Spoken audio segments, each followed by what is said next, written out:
মুজাহিদ আমাদের সঙ্গে আছেন। আমরা জানি যে বিভিন্ন অঙ্গ সংগঠনের মাধ্যমে কিন্তু আজকে নানা কর্মসূচির ঘোষণা করা হয়েছে এবং জাতীয় বৈষম্য বিরোধী ছাত্র আন্দোলন শুভেচ্ছা জানাচ্ছি। আজ 16ই ডিসেম্বর বাঙালি জাতি কিন্তু এদিন স্বাধীনতা পেয়েছিল এবং আমরা দেখতে পাচ্ছি যে এখানে বৈষম্য বিরোধী ছাত্র আন্দোলনের ব্যানারে একটা বিশাল র্যালি বের করার তারা এখান থেকে বের করবেন এবং ঢাকা শহরের বিভিন্ন সড়ক প্রদক্ষিণ করে তারা এখানে আবার এসে একটা সভা করবেন। এবং সকাল থেকেই দেখতে পাচ্ছিলাম যে বৈষম্য বিরোধী ছাত্র আন্দোলনের বিভিন্ন ইউনিট থেকে কিন্তু যারা আছেন তারা সবাই আসা শুরু করেছেন এবং তারা বিভিন্ন স্লোগানে কিন্তু মুখরিত হয়েছেন। তারা বিভিন্ন স্লোগান দিচ্ছেন যে তোমার দেশ আমার দেশ, বাংলাদেশ। এবং এই যে 24-এর যে বিজয় দিবস উদযাপন সেটি কিন্তু আমরা একটু অন্যভাবে দেখছি এবং সবার ভিতরে একটি স্বতঃস্ফূর্ততা লক্ষ্য করছি। আমরা এখানে যারা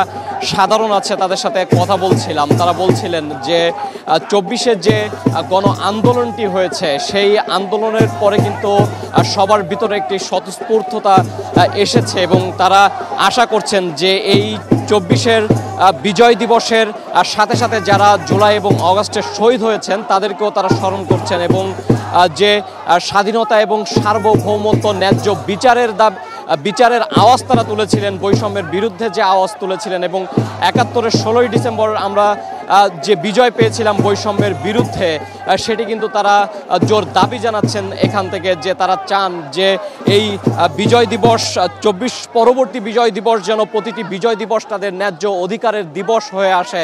এবং সব কিছু মিলিয়ে আমরা যেটি দেখতে পাচ্ছি যে এখান থেকে র্যালি বের করা হবে এবং এই র্যালিটি আবারও বিভিন্ন এলাকা প্রদক্ষিণ করে এখানে আসবে। তা সব কিছু মিলিয়ে যাকে বলতে পারি যে র্যালিটি কিছুক্ষণের ভিতরে শুরু হয়ে যাবে এবং আমরা সেই অপেক্ষায় আছি। জাকিয়া।